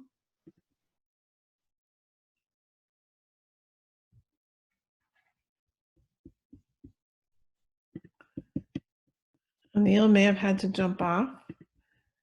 So Anil indicated that he really appreciated the time and energy that Brandon. Hello. Oh, Anil, are you there? Good. Hello. So good afternoon, everyone. And I would like to give a special thanks to Dr. Dishans for providing me the opportunity for the one-to-one mentoring. So before, when I joined to the group, really, I have some of the knowledge and some things about the field, how I can look for the positions and how I can go to submit my applications. Really, I have a lot of information in my CV, my cover letter, everything, but he helped me to clear out all the dust, all the some things which is not relevant, and he helped me a lot. And he helped me also how to go for a fund for career development. And still I am connected with him, and still I'm going to talk with him for my career development. He's a great guy. Be in touch with him for my future career development. Thank you, everyone. And thank you very much, Dr. Dishan. All right, thanks very much. Our next mentor is Mike Hart. He is a professor at Emory University, and his fellow is Matthew Collins. And I think we heard earlier that Matthew had a baby 3 days ago, so I don't believe he's on the call. Matt? Hey, this is Matt. Excellent. Yeah, Congratulations on your baby. Yeah, it's not quite that new, but I was at the pediatrician with them, so thank you. I just feel very fortunate and have benefited immensely from being matched with Dr. Mike Hart, and I think, as it was said, this was very much a pay it forward activity for him, so I appreciate that. I think that there's a lot to learn from someone like him in a short amount of time, and I think I did on probably 3 levels. Of course, just getting direct career advice, navigating the research world and junior faculty academic medicine, and then, but also learning myself how to pick out things that I would like to emulate as a mentor as I grow the research program, and even probably some general being a nice human things too. So all those things were present. I think when someone is really skilled in certain ways, you don't realize that they're using those skills, and I think that's true of Mike. And just to try to give one final brief example, I think his interpersonal and just communication skills are quite good. It's just very natural to be in conversation with him, and I think, to paraphrase, he kind of told me at the beginning we could shoot the breeze or talk about careers, and I think what he was really doing was providing exactly the type of sounding board that matched my personality type, and welcoming me to engage, but also challenging me to make the most of our interactions. And for someone who's not super organized like I am, it was, I think, exactly the right message. And I think we were able to do both of those things. He said, had some really enjoyable conversations, but also were intentional about our time. And he was always very responsive and just gave me a lot of great insight. So thank you very much. Thanks. Next mentor is Jesse Jacob. He's an associate professor at Emory University, and his fellow is Ines Gonzalez Casanova. Yeah, hi everyone. Can you hear me? I guess so. Well, I'm really grateful to have had the opportunity to have Jesse as a mentor. It was really incredible how having someone present and constant to hold me accountable and give me tips and insights from a different perspective helped me. I'm very surprised that we worked a lot with the individual development plan, which is something that I didn't think will be useful for me, but it was. And I am surprised that everything that I had in my goals, like I made huge progress. So I submitted 3 papers, I received funding for a diversity supplement, and I'm moving into a tenure track position. And really, having Jesse providing that support and impact, it was like honestly life-changing. So thank you, Jesse. And I hope we can continue to be in touch. Thanks a lot. That's a wonderful, wonderful testament. Our next mentor is Yanis Karakis. He is an associate professor at Emory, and his fellow is Rachel Allen. Rachel was not able to join us today, but she sent the following. Dr. Karakis has been a wonderful one-on-one mentor, full of energy and ideas and resources, answers to any question I could think of, and a truly inspiring scientist. Thank you for mentoring me this year, and thank you to the program for putting all of this together. My pleasure. Our next mentor is Colleen Kelly. She's an associate professor at Emory, and her fellow was Ankita Garg. Ankita? Yes, I'm there. Hi, everyone, and congratulations to all of you. And really I'm very thankful to Colleen Kelly and also the team's organizers as a whole. It was really nice, and I should say at the right time, I met Colleen, and she was really prompt to introduce me to all the people, as many as possible, across the CFAR, because I was really having a limitation to how to access some clinical samples of HIV, because that's the area I work on. And she was really prompt and upfront in making meetings happen and getting in touch with the right people. So I was also able to submit one R01 just recently, and I'm also ready to submit another R01 at a later time point, along with some of the pediatric clinicians from CFAR. So, and she's very prompt in responding, even though I understand she's a quite busy physician scientist, but she's always prompt to reply to my emails. And I really look forward working with her as a collaborator in the near future. And thank you, GCTSA, for making this happen, the TEAMS program.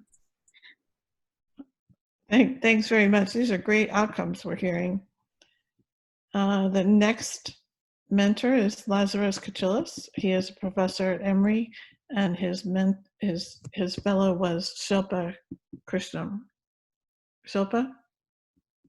So Lazarus is a very resourceful mentor and was able to connect me with collaborators at the CDC and also advise me on my NIH submission that was scored, and it's ready to be resubmitted. So I got some really valuable suggestions on how to resubmit it and hopefully get it funded. So that was very helpful. So thank you. Great. Our next mentor is Stephen Kogan. He is a professor at the University of Georgia. His fellow was Adrienne Baldwin-White. So she is not with us today, but she sent the following. Dr. Kogan was always willing to provide his expertise and address the concerns I had about being successful in grant writing. He provided excellent advice on how to write a successful grant, and also provided excellent resources to help further my career. He was always available when I needed help and needed to consult someone before making decisions related to my research. Our next mentor is Elizabeth Krupinski. She's a professor at Emory University, and her fellow is Irene Yang. Irene?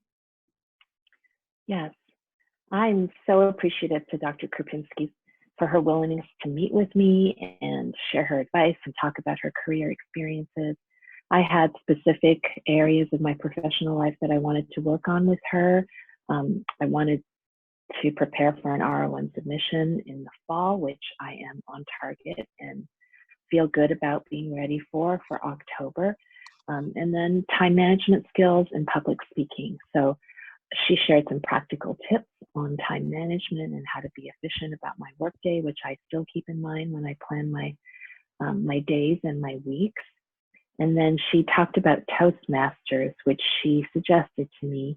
It was kind of an out-of-the-box idea. I had honestly never heard of Toastmasters before, but it was a scary but fun way for me to challenge and kind of confront my reluctance at public speaking. So thank you for that suggestion, Dr. Krupinski. And it was just really valuable to be able to get your perspective from, just get the perspective of someone who has the experience of such a long and successful academic research career. So thank you for your time again, Dr. Krupinski, and thank you to the team for this opportunity. Thanks. Our next mentor is Jan Mead. She's a professor at Emory, and her fellow is Bianca Natalia Lourenco. Bianca? Thank you. It was really a pleasure working with Dr. Mead this past year. I'm very thankful to have been paired with her.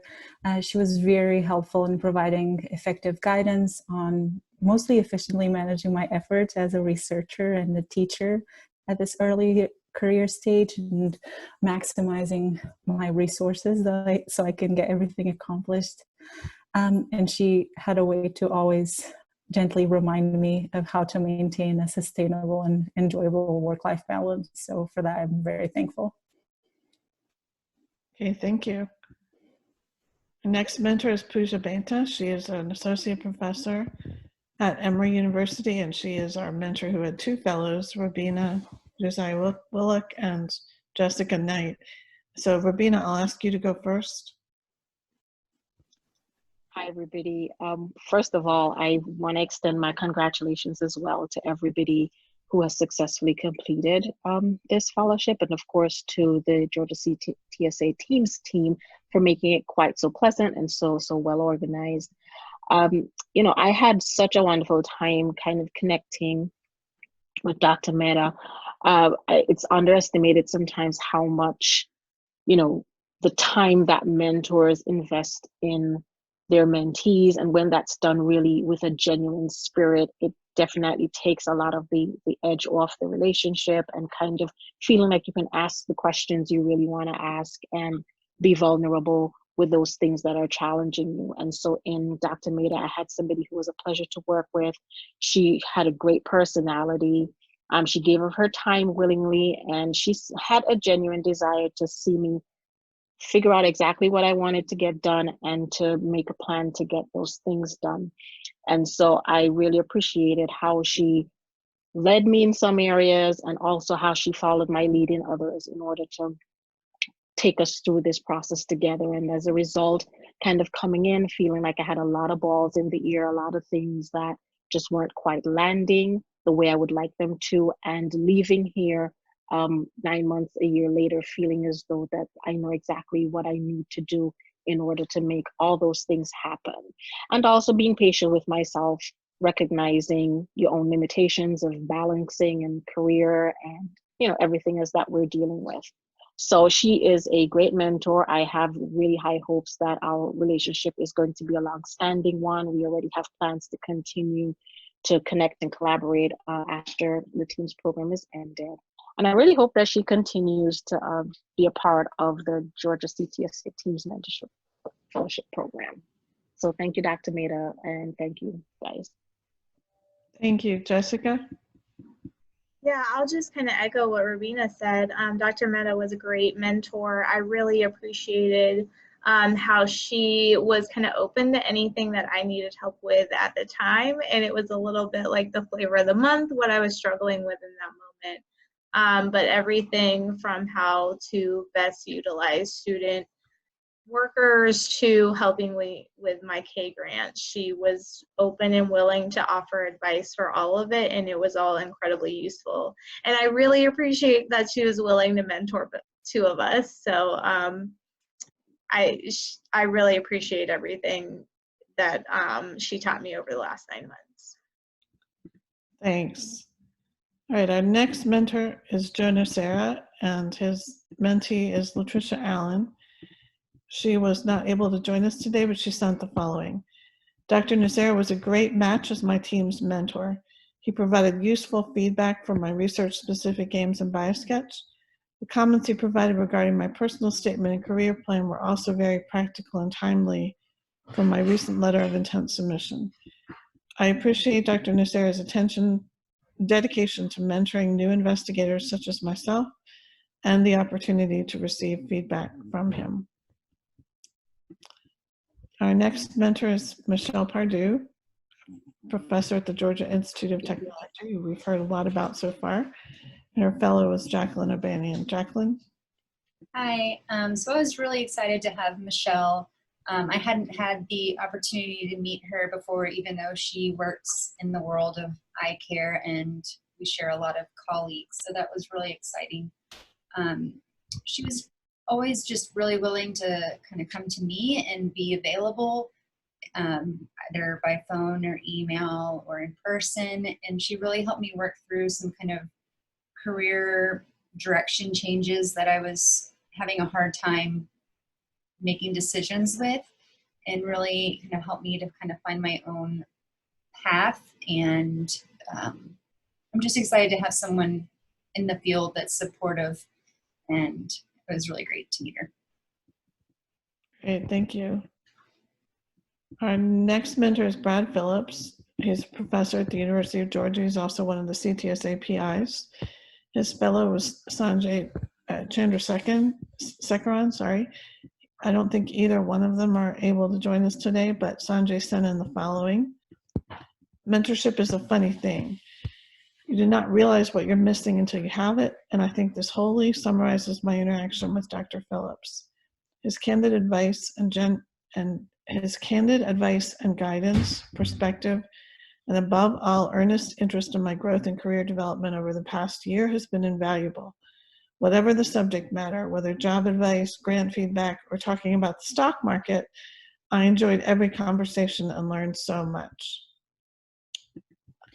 Our next mentor is Manu Platt, Associate Professor at Georgia Tech. You've all met him. His fellow is Shakiria Cohen. Shakiria? Hello, everyone, and congratulations to all the fellows who went through this program. I just want to give a special thank you to my mentor, Dr. Platt. Of course, you all know he has a bubbly personality, which he always had when we met each other, whether it was virtual or if we met in person or over the phone. Unfortunately, we were not able to meet for a dinner or lunch, but hopefully we can meet before I leave Georgia. He was very instrumental in helping me apply for this fellowship that I actually did not believe I would be a great candidate for. And I remember him telling me that you do not get 100% of the things you do not apply for. So with that in mind, I continued to, I proceeded to apply for the fellowship, and I was selected as a finalist. So I was very grateful that he actually did encourage me to do that, because otherwise I would not have taken that risk. And he also introduced me to a number of individuals from an array of backgrounds that have joined my professional network. So I'm really grateful for that. And I just hope that I know he and I will continue to stay in touch, because he has been very instrumental in my professional development post PhD. Thank you. Thanks. Our next mentor is Lawrence Sweet. He's a professor at the University of Georgia, and his fellow is Tina Carla Franklin. Tina? Hi, everyone. I wanted to say thank you to Larry for being such a fantastic mentor. When we first met, he asked me, what do you want out of this relationship? And my focus was really on grant writing. It turned out that he mentored me with everything from grant writing to hiring people to managing a new career and a new living situation. His mentorship has been instrumental in helping me feel settled here in Georgia. And I'm really glad that we both seem to have enjoyed it and decided to continue our mentor-mentee relationship beyond CTSA. So thank you for giving me this opportunity to be matched with a great mentor, and I'm really grateful for everything that he provided for this past year. Thanks. Our next mentor is Randall Tackett. He's a professor at the University of Georgia, and his fellow is Tulani Washington Plaskett. Tulani? Hi, everyone. I just want to say congratulations to all the fellows, and best of luck on your future endeavors. Dr. Tackett was a really great mentor. He actually was advising me on some of the work that I was doing throughout the year, and also was just a great mentor for life things, goals, professional goals, career goals. So he was definitely a great person to be matched with. And I want to thank the Georgia CTSA and the Teams program for making this happen. This was a truly exciting experience, and I thank you guys for that.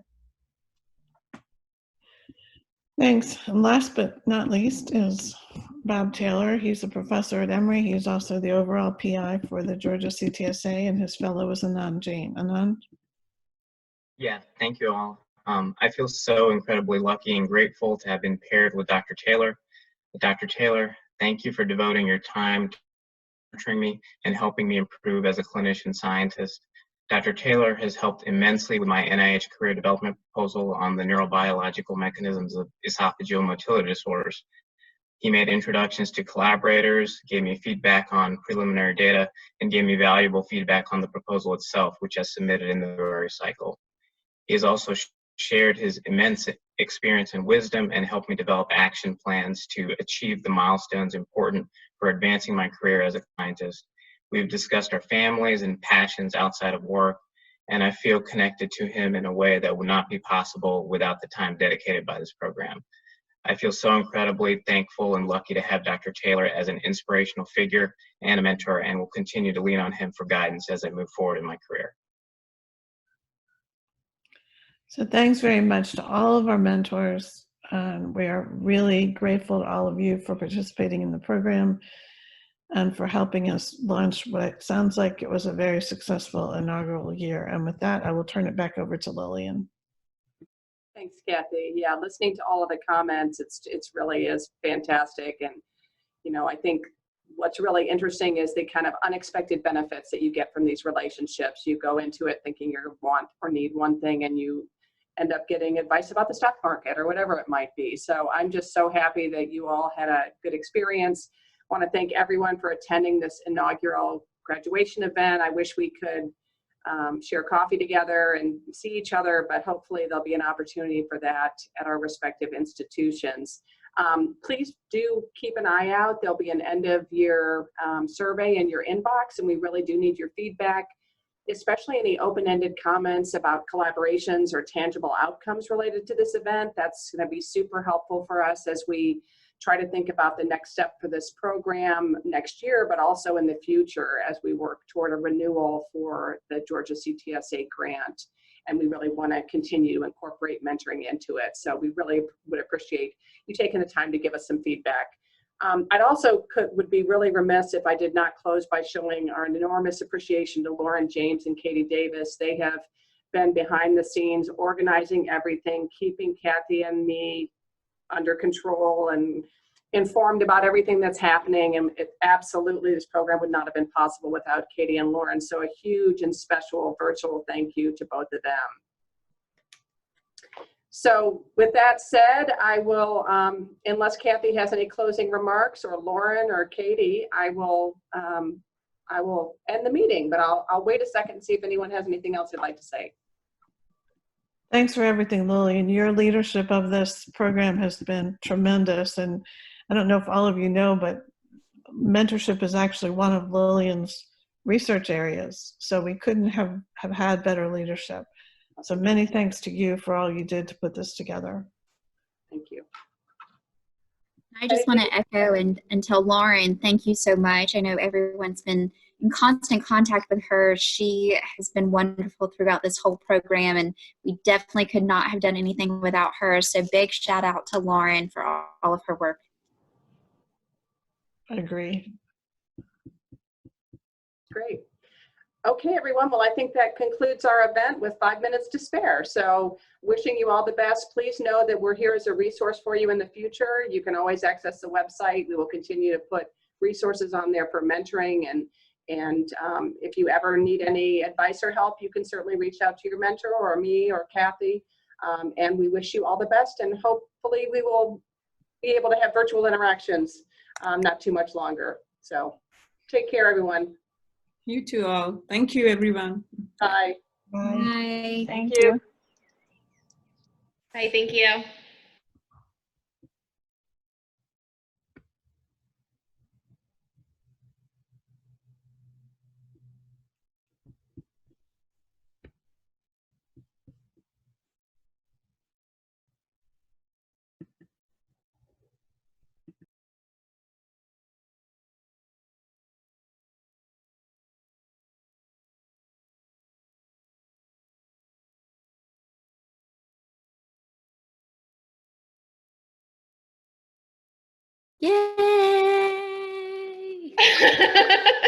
Yay!